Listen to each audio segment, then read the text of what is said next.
बहुत समय पहले एक छोटे से गांव में एक गूंगी लड़की रहती थी। उसका नाम राधा था।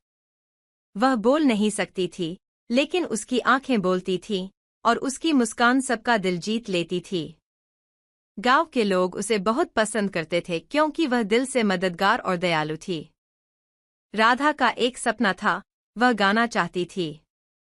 वह अक्सर चुपचाप बैठकर पक्षियों की चहचहाहट सुनती और सोचती कि काश वह भी गा पाती। गांव के पास एक घना जंगल था। कहते हैं, उस जंगल में एक जादुई पेड़ था जो दिल की सच्ची इच्छा पूरी कर सकता था। लेकिन वह पेड़ केवल उन्हीं को वरदान देता था जिनका दिल पूरी तरह से साफ और निस्वार्थ होता था। एक दिन राधा ने ठान लिया कि वह उस जादुई पेड़ से अपनी इच्छा मांगेगी। वह जंगल की ओर निकल पड़ी। रास्ता कठिन था, लेकिन उसकी दृढ़ता उसे आगे बढ़ाती रही। आखिरकार वह पेड़ के पास पहुंची।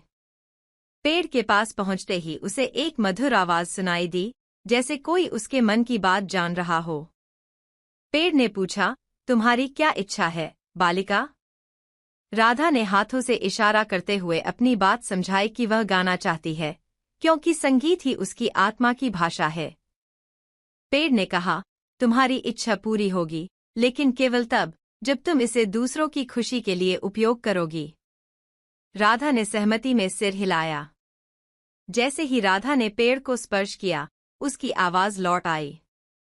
उसकी आवाज इतनी मधुर और जादुई थी कि आसपास के पक्षी भी उसकी धुन पर झूमने लगे। गांव लौटकर राधा ने अपना पहला गाना गाया। उसका गाना सुनकर लोगों को ऐसा लगा जैसे उनके सारे दुख दूर हो गए हों।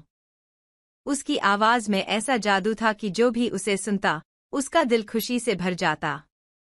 राधा ने अपनी आवाज से लोगों को खुश करने का वादा निभाया।